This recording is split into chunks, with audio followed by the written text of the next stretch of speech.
Good evening, wonderful people Biafra.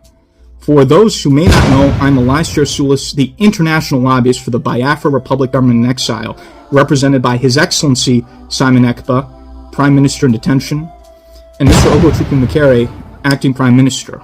I minister the gospel of Biafra to the most powerful people in the world, to those in positions of power, especially in this great country, the United States of America. This is my second broadcast to follow up on my first broadcast, where I discussed the need of Biafrans to change their "I'm the king, I'm the queen" syndrome. Many Biafrans appreciated this broadcast, and even those who were angry or upset because I spoke the truth and touched a raw nerve. Not only will I continue to touch that raw nerve, but I will hit aggressively that raw nerve to the point where all Biafrans wake up. You should view these broadcasts not only as a mirror to the zoo, but also to yourselves, because we need to save Biafrans not only from the zoo, but also from themselves and their own self-destructive tendencies. So today, my broadcast will be full of fire and brimstone. I will be causing more controversy because I will be providing a psychological analysis of the Igbo or Biafran one Nigerianist, those who are completely against Biafran independence, completely against what we're doing, people who attack us on a daily basis. I've carefully studied their psychology, their heart, their soul, their mindset, and I've come to a few conclusions or observations. From what I can see so far, there are several categories of Biafrans. There are those who are part of our movement, support Biafran independence. There are the ardent Biafran one Nigerianists, and there are also those who are not opposed to what we're doing, but are on the sidelines. And this third group or last group will be discussed in a separate broadcast. It is remarkable how there can be people from the same place or live in the same place and exist in completely different realities. Why would someone be against their own liberation or self-determination? Do they not see the threat posed to them by the Fulani and the Islamic fundamentalists? What's going on? Firstly, I believe one of the underlying behaviors of the Biafrans who are attached to this one Nigerian concept is the problem of the "I'm bigger than my neighbor" syndrome. Now, what do I mean by this? In Biafra land, there's a phenomenon I've read about where wealthy Biafrans build mansions in their hometowns which they never even lived in. I've read about this. I've watched videos about this. Why is this? This is so bizarre. Why do you build a house you don't even live in the house? Because there is an obsessive need among some of our Biafran brothers and sisters to show off.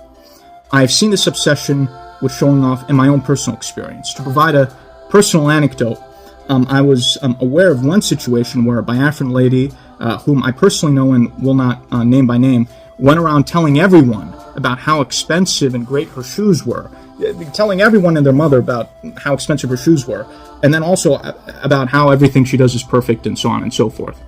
So this is not hypothetical. I've seen this firsthand with my own eye. As such, these wealthy or successful Biafrans, they get high, they get intoxicated when showing themselves off and their wealth. They start to float to the clouds, just like those who believe they are the king or they are the queen, who misinterpret the original phrase of "there's no king or queen in Biafra land," and they start to think that they are the king and they are the queen, and they are superior and so on and so forth. So the problem is in the mindset of these people. What is the point of Biafra when I get to show off to everyone how rich I am and how superior I am? I have 2 Mercedes, my neighbors don't have anything, so what's the point of Biafra?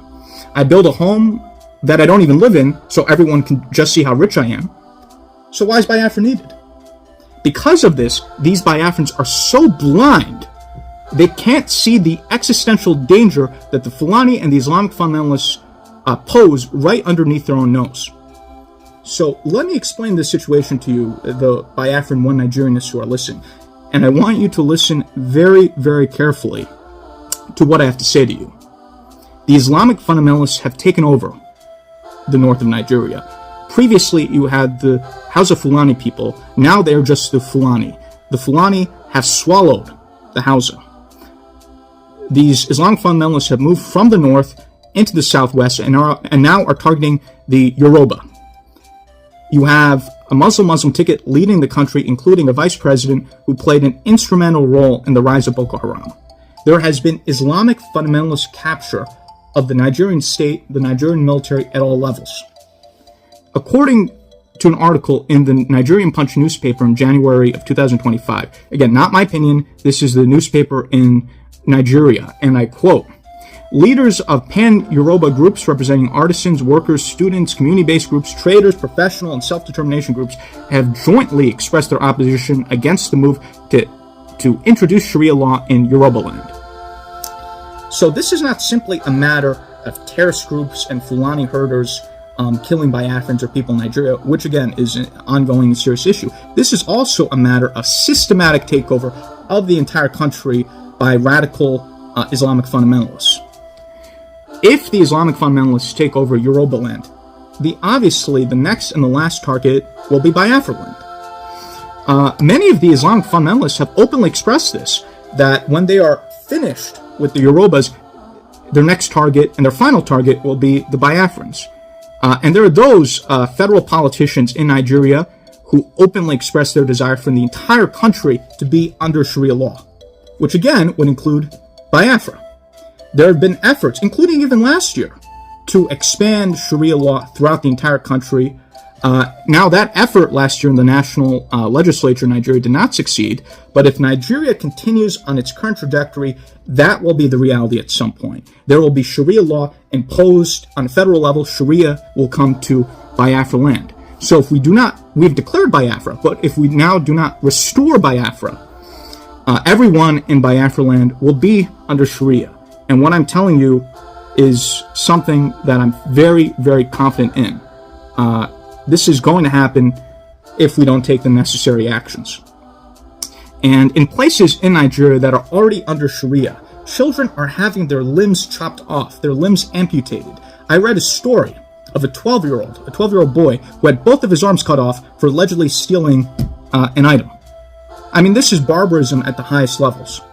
So when Biafra is under Sharia, you will all be subject to Sharia, regardless of how rich you are. There's no provision in Sharia law which says if you're worth more than $1 million or if you own Mercedes or what have you, that you are exempt from Sharia law. So as such, at that point, will it really matter that you own multiple Mercedes or big houses that you don't even live in if you're under such a circumstance? Many of the Biafran One Nigerianists discuss having a great Igbo land within Nigeria, or having an economically strong a la Igbo within Nigeria. Absolute nonsense, complete rubbish, garbage. First of all, it is a fallacy to think you can make Biafra into another Dubai, which is what these Biafran One Nigerians talk about, within the constructs of a failing Nigerian state, which is quickly becoming like another Somalia. What affects the whole affects the part. In order to have this so-called economic Biafra, you also need political and geopolitical independence. This is basic logic. This is basic reason. That's the problem with you people whose brains have been broken by the zoo. You can't reason. You can't logic. That is why I'm doing these broadcasts, to help you people logic and reason in order to think more sensibly, more reasonably. And I'm hoping that with these broadcasts, we could reset the brains of many of you people who just cannot think properly, who think rubbish, who think nonsense. So furthermore, right, even if you could achieve this economic Igbo land fantasy within Nigeria, which is not possible, but even if you could achieve it, what is the point of this so-called economic Igbo land, economic Biafra land, if you have no freedom? Does having a fancy hotel or these Biafran businesses or having a lot of money matter when the Islamic fundamentalist authorities in Biafra land, once Biafra is under Sharia, seize you for minor infraction and decide to cut off your hand? I'm serious about this. There is a misconception that those in the Biafra independence movement are somehow idealists or we're delusional. No, those who are part of the Biafran independence movement are the realistic ones. It's the opposite of what you think it is. It is the Biafra One Nigerianists who are unrealistic and completely delusional. Completely delusional. I watch these Biafran One Nigerianists closely, and I watch all Biafrans closely with my eye, even if I don't say anything. I watch everything and everyone closely. And so when I watch these Biafran One Nigerianists, I see you loving to take photos of yourself at the Nollywood party, or this fancy thing, that fancy thing, getting dressed up in Biafran attire, showing off yourselves, floating here, floating there. You people need a reality check. You guys need to, to use an American phrase, wake up and smell the coffee. Because this is ridiculous. You need to wake up from your superficial self-obsession and realize you are in danger, as much danger as all other Biafrans, and join the Biafran independence movement and what we are doing. That's the first point. Secondly, the second reason why some of these Biafran One Nigerians are not supporting what we're doing, frankly, selfishness. They think consciously, or even subconsciously, not realizing it, what they're thinking, because they have not been personally affected by what is going on, that they are somehow immune from all of this and don't have to be part of the Biafran cause. Let me share with you two personal stories or anecdotes. One of our Biafran sisters who was part of the struggle, who I will not mention by name, had tried to convince a Biafran friend of hers to join the Biafran independence movement. Her friend was always dismissive, always negative. Then one day, her friend's family member was killed, cut to pieces, by Fulani herders in Biafra land. And after this murder, she changed her mind and asked to get involved in the Biafran struggle. I have a second story. Another member of the Biafran struggle had a highly educated doctor that she went to. She showed this doctor an article about killings of Biafrans in his own village by these Fulani herders, and his response, shockingly, was that he didn't care because his relatives were not killed. What I want to say to those who don't care is that even if you have not been directly affected, even if your relatives have not been killed, at some point they will be in danger. So you should support the Biafran independence movement. You don't have to learn the hard way after one of your relatives gets murdered by one of the terrorists or the Fulani herders or so forth to join what we're doing. Be sensible. You don't have to learn the hard way. And I just want to end by saying, I'm not speaking harshly to be critical, but to help you save you from yourselves. I want the Biafran One Nigerianists who are listening to this broadcast to carefully consider what I'm saying for your own benefit and salvation. And also, I want everyone else to listen to what I'm saying, to reflect on it in their own self-reflections. So I will be continuing upon the topics that have been highlighted in these first two episodes, and I look forward to speaking to you in my third episode, which will build upon the existing themes that I've talked about. Thank you, and have a nice day.